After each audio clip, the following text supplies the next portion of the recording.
Tavo balsas. Lietuviškos muzikos laidą. Lietuviškos muzikos laidoje kalbuosi su atlikėja Lady Caramel. Labą dieną. Labas. Labas. Taigi, smagu girdėti, jau ne pirmą kartą čia šnekučiuojamas iš tikrųjų eteryje. Tai vasara iš tikrųjų už lango, tai aš pagalvojau, norėtųsi, kad tas pokalbis toks būtų vasariškas iš tikrųjų. Ir gal visų pirma pradėkim nuo to, kaip ta vasara. Įdomiai. Aha. Aš visada pradedu įdomiai. Aha. Jeigu kalbant apie orus, tikrai trūksta tos šilumos. Aš kažkaip labai tikėjausi, kad bus tikrai šiltesnė ta vasara mūsų. O dabar lieka tik tais gaudyti tuos spindulius, kada čia šilčiau ir kad kažkas spėtų nuveikti. O esate iš tų, kuri mėgsta karštį? Taip. Aha, supratau. Tai norisi tokio karšto oro, tai gal teko kažkur jau išvykti į kitą šalį, pavyzdžiui, pabūti? Ne. Neteko. Aš dirbu visą vasarą, tai atostogom laiko tikrai nebus. Tik tai tiek, kad kai turiu laisvesnių dienelių, tai prie jūros spėjau vieną karštą dieną nuvažiuoti. Tai antrą dieną irgi susirašėm. Ir tik nuvažiavom ir pradėjo lyti, ta prasme, čia šilta, čia jau tuoj viskas jau apsiniaukė. Čia Lietuva, čia lietus lyja, kaip sakoma, nors iš tikrųjų tos vasaros buvo tokios, pažvelgusi, užpraeitą vasarą, pakankamai tų tikrai karštų dienų ir daug buvo, bet ši vasara tokia kol kas tikrai tokia lietuviška daugiau. Bet, kaip sakoma, dar viskas prieš akį, galbūt bus ir tų karštų orų. Aš kažkaip manau, kad turėtų būti vis tiek. Taip, tikėkimės. Negali kažkaip praeiti. O tai tada paklausiu taip, o tai kaip čia tada yra darbas irgi kaip atostogos gaunasi, ar taip, ar tiesiog man darbas toks jau taip, man kaip šventė. Tai kaip šventė. Jo. Aš iš tikrųjų net nelabai nusimenu, kad nėra tų atostogų, nes tai myliu savo darbą. Myliu žmonės, myliu pajūrį, nes dabar šventoji praktiškai visą vasarą. Taip, apie tai dar pakalbėsim plačiau ir pakviesim publiką, būtinai. Taip. O norėjau paklausti. Tai dėl to ir sakau, kad kaip šventė, kaip atostogos, ar ne, ta vasara eina ir praeina. O ką tada Lady Caramel veikia, kai būna ruduo, žiema, pavyzdžiui, tokie metų laikai šaltoki? Dainas kuriam, leidžiam, kažką organizuojam ir šiaip turiu tų privačių koncertų, bet ir ne tik privačių, irgi koncertuoju, viskas tas pats. Aha, supratau, o jau atėjus vasarai, tada jau gali žmonės daugiausiai pajūrį išvysti jūs, ar ne? Taip, būtent taip. Tai gerai, dabar ir norėjau paklausti, kada ir kur gali mūsų klausytojai, visi, kurie klausosi, išvysti būtent Lady Caramel? Yra tokia kavinė, iš tikrųjų ten yra resto baras, pernai buvo dar pubas vadinosi, dabar ir resto baras, Error. Aš taip ir vadinu tiesiog Error resto baras, žodžiu, Kopo 8 šventoji, tai yra pačioje Šventosios širdyje, aš kaip mėgstu sakyti, pačiame centre yra tokia terasa. Tai ten daug kas galvoja, kad yra valgykla, ten 3 šakutės rašo, bet šalia yra Error. Jeigu pasižiūrėti, ar ne, yra tas resto baras. Ir vakare, ir mes toje palapinėje, toje terasoje koncertuojam, dainuojam, žodžiu. Nesvarbu, kad ten parašyta 3 šakutės, tai vis tiek priklauso Errorui vakare. Tai vakare, tai kelintą valandą maždaug būna jau koncertas? Nuo 8:30 jau žmonės renkasi, aš pradedu be 15:09. Aišku, galima ir anksčiau. Taip, tai tada galima ir paklausti, o kiek kainuoja įėjimas? Žinokite, mes tokie, turbūt vieninteliai esam šventoje, mes nemokamai koncertuojam. O, supratau, tai... Žmonės kartais tikrai gali pasidžiaugti koncertu. Tikrai džiugi šventė visiems. Pas mus labai iš tikrųjų tokie yra rinktiniai atlikėjai, kurie dainuoja tik gyvai ir tikrai gali pasidžiaugti dainomis, tiek autorinėmis, tiek coveriais ir nereikia nieko mokėti. Ir aš manau, kad tai yra didžiulė dovana tiek šventosios svečiams, o mes jau ten savai paskaitom. Tai čia jau. Supratau. O tai jūs viena koncertuojat, ar dar yra ir svečių kažkokių būna, galbūt atlikėjai kiti prisijungia? Yra ir kitų, taip. Tai žodžiu... Yra iš dabar aš galvoju, iš Klaipėdos. Visi mes čia iš Klaipėdos kol kas ir esam, taip. Nu, arti labai ir jums, ir žmonėms labai smagu, kurie suvažiuoja iš visos Lietuvos. Tai iki kada jūs būsite Pajūryje?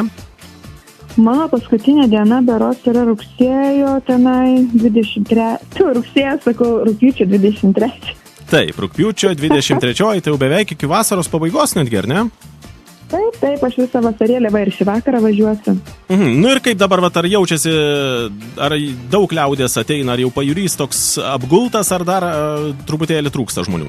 Labai apgultas buvo per Mindauginių išvakarėse. Nu tikrai, žinokit, antiek nebuvo vietų, ta prasme, kaip ir padavėja sakė, kad sako, lipo vieni kitiems per galvą, tiek norėjo visi kažkur prisėsti, bet tiesiog išsitempė mūsų tą kavinę, ta palapinė, tiesiog nežinau, kaip ten žmonės tilpo, labai buvo daug žmonių, labai, aš tikiu, kad visam Pajūry buvo daug žmonių, bet kas liečia Birželį ar Liepos tenai prieš Mindauginės, nelabai buvo daug, tikrai kažkaip. Nu, tai daug kas turbūt ir nuo to oro priklauso, kaip kalbėjom, kad nekoks buvo tas oras. Aš manau, kad žmonės tikrai tokie truputėlį nusiminę gal yra, nes tikrai tikėjosi to tokio, nes dabar sustriukėm, reikia vaikščioti, tai atsiprašau. Tai žodžiu, Pajūry dabar vėsok, ar ne?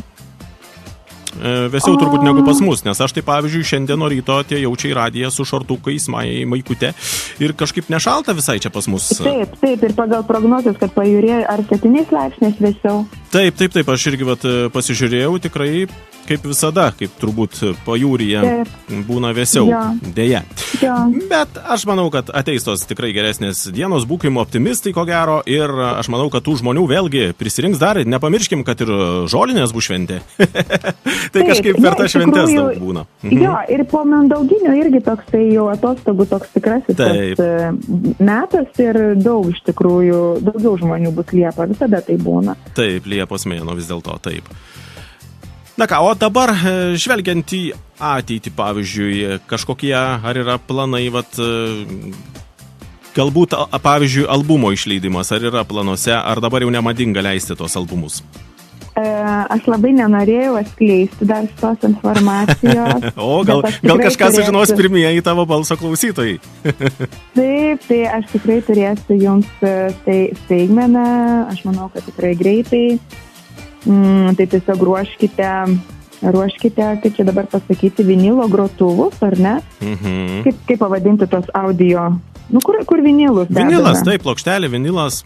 Vinilus, taip, nes mano svajonė dabar yra išleisti vinilą ir jau yra daromi darbai tą linkme. Tai kas mėgstate tokį truputėlį, kaip dabar pavadinti, tokį vintažinį, ne tą muzikos klausimo būdą, tokį įdomesnį, ne CD, tai būtent vinilas, bus mano dainos vinilo formate ir galės žmonės įsigyti. O buvo kažkas CD išleisto, nes aš pats grotuvą turiu, tai taip įdomu pasidarė. CD aš dar neleidau, bet ateityje gal ir CD išleisiu. Aha, supratau. Nu taip, dabar... Aš dabar kažkaip nelabai beklausau to CD, ar ne, tai pas mus yra būtent vinilas, aš pati klausaus plokštelių, mes su vyru klausomės ir, žodžiu, pas mus labai jau daug plokštelių kaupėsi būtent tos muzikos, kurios mes klausom ir nusprendžiau, kodėlgi ir man pačiai neturėti būtent vinilo. O CD, tai viskas prieš akį. Jeigu tikrai bus paklausa, tai pasiūlysim ir šitą variantą. Supratau, aš esu ko tik neišbandęs ir juostų, ir audio kasečių, ir plokštelių, ir kažkaip aš vis dėlto pasilikęs esu prie to formato, bent jau kompaktinio disko, bet plokštelės iš tikrųjų dabar atėję yra labai stipriai vinilas į madą. Taip, būtent taip ir žmonės perka tos grotuvus. Reikėtų sakyti, ar ne, kad sugrįžo, nes kažkada tai buvo vinilai, tai įsidynėt nebuvo. Bet tai aš dabar pasižiūriu, pavyzdžiui, tarkim, kalbant apie muziką, kiek dabar visokiausių remiksų vėlgi, kad ir apie užsienio dainas ir viskas iš tų 90-ųjų. Žmonės pasilgė kažkaip šito dalyko turbūt? Kaip pavadinti? Kaip tą pavadinti, kad tas palikimas toks, ar ne, tos muzikos tos senesnės. Jinai gera muzika, graži, jinai kažkaip virpina sielą, virpina širdį. prasme kažkokią turi, tai aš esu tik už prasmingą gražią muziką. Tai kažkaip taip. Taip, ir ne veltui turbūt ir grįžta į madą, ir tie, kaip sakau, remiksai, ir tie vinilai grįžta vėlgi. Tai reiškia, kad tikrai kažkas tokio buvo gero ir įsimintino tais laikais, turbūt taip, ar ne? Ir kalbant apie tą pačią muziką. Dar aišku priklauso irgi nuo amžiaus, ar ne, bet aš nežinau, kiek jums tam metai yra, bet, pavyzdžiui, aš tai augau dar prie tokios muzikos. Augau ir aš. Gal aš jau nesakysiu, kiek man tų metų jau nemažai. Teko augti ir prie audio kasečių, žodžiu, teko augti tuo metu. Tai man irgi lygiai tas pats. Ir mes esame iš tikrųjų prie to augę, pripratę, mums yra į sielą, ne? O gal, pavyzdžiui, dabartiniam jaunimui tai nieko nereiškia, ta 90-ų, pavyzdžiui, muzika. Bet žinokit, keistas toks yra dalykas. Man kartais paskambina pakankamai jauni žmonės čia mums į radijo stotį ir sako, kaip fainai, kad jūs groja tas dainas. Tiesa, mes grojame, turime netgi tokią šmaikščią rubrikėlę, lietuviškas naftalinas, ir grojame į valandą po vieną kūrinį, seną kažkokį, labai seną, iš audio kasetės. Tų kūrinių čia yra pakankamai daug, nes aš pats turėjau kažkada labai didelę fonoteką. Audio kasetės. Tai ir paskambina jauni žmonės, sako, kaip įdomu, kaip smagu išgirsti tas dainas. Tai pasirodo, aš irgi taip pagalvodavau, gal jaunimui čia visai neįdomu, čia mes tiesiog vyresni tokie jau čia. Sakom, kaip čia buvo, kokie laikai, kaip čia buvo įdomu. Bet vis dėlto domisi ir jauni žmonės, jiems įdomu, kas buvo anksčiau. Ir tas iš tikrųjų yra smagu, kad tos dainos, kaip aš sakau, kažkaip nesinori, kad tikrai numirtų ir mes norim jas prisiminti ir eteryje. Jos niekur, man atrodo, ir neišnyks visą laiką. Turbūt, kad taip. Ne veltui, kaip sakau, ten tų daug remiksiukų iš tų senų kūrinių. Ir teko neseniai Bulgarijoje lankytis ir ten yra radio stotis, tokia 90-ųjų grinai muzika groja ir kiek ten skambina pačių įvairiausių ir jaunų žmonių, tai reiškia, žmonėms patinka ta muzika, aš taip galvoju, tikrai, ta sena muzika. Taip, bet yra iš tikrųjų ir, kaip sakoma, naujos tos geros muzikos, yra ir Lady Caramel labai daug, tikrai naujų gerų dainų, čia pas mus irgi sukaupta fonotekoje. Tai dabar jau turime ir naujausią dainą. Ir kaip tik tas kūrinys, aš gal nieko nesakysiu daugiau. Gal aš norėčiau, kad vis dėlto Lady Caramel ir pristatytumėt specialiai tavo balso klausytojams šį naują kūrinį. Apie ką jis, koks jis ir tiesiog plačiau apie tai. Kas mane seka ir klauso mano dainų, tai žino, kad naujausia mano daina vadinasi Vasaros dangus. Tai jau ir pats pavadinimas jau sako, kad tai yra vasariška daina, kurios aš iš tikrųjų norėjau jau pernai turėti. Bet taip atsitiko, kad aš turiu šią vasarą ir aš kaip sakau, kad viskas būna savo laiku tada, kada reikia. Ir aš manau, kad labai džiaugiuosi, kad būtent šią vasarą ši daina išėjo. Ir būtent kai nėra tokio oro, man ši daina pakelia, tarsi nušviečia, sušildo ir matau, kad ir žmonės šildo, nesvarbu, kad apniukė ten ar lyja. Tai vasariška daina, tai tiesiog yra... žmonės iš tikrųjų gali klausydami šitą dainą savo priskirti, ar ne? Kaip ir visos mano dainos, jie gali prisiskirti savo, ką būtent ta daina gali jam reikšti.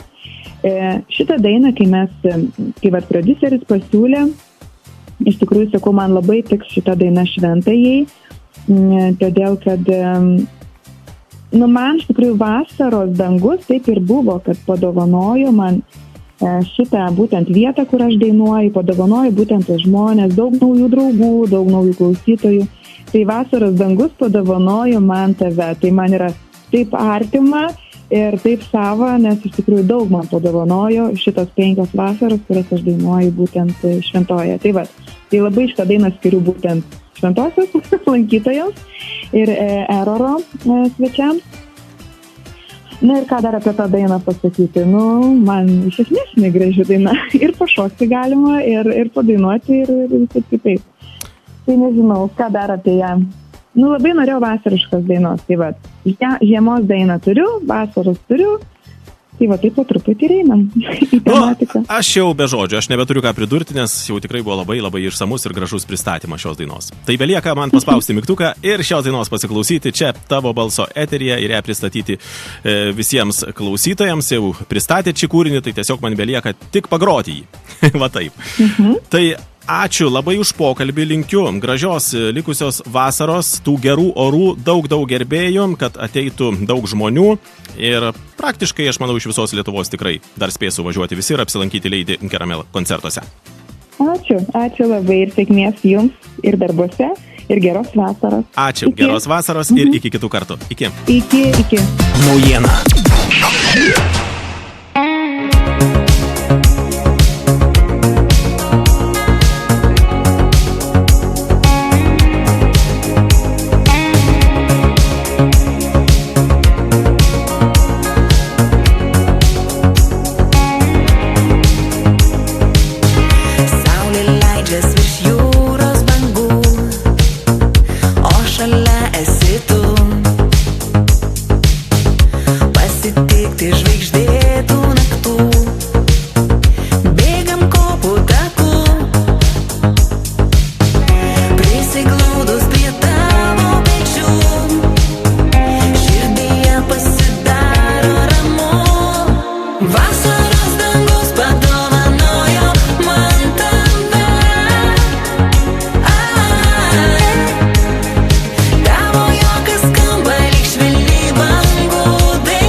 Tavo balsas. Informacija ir muzika tau bei tavo draugams.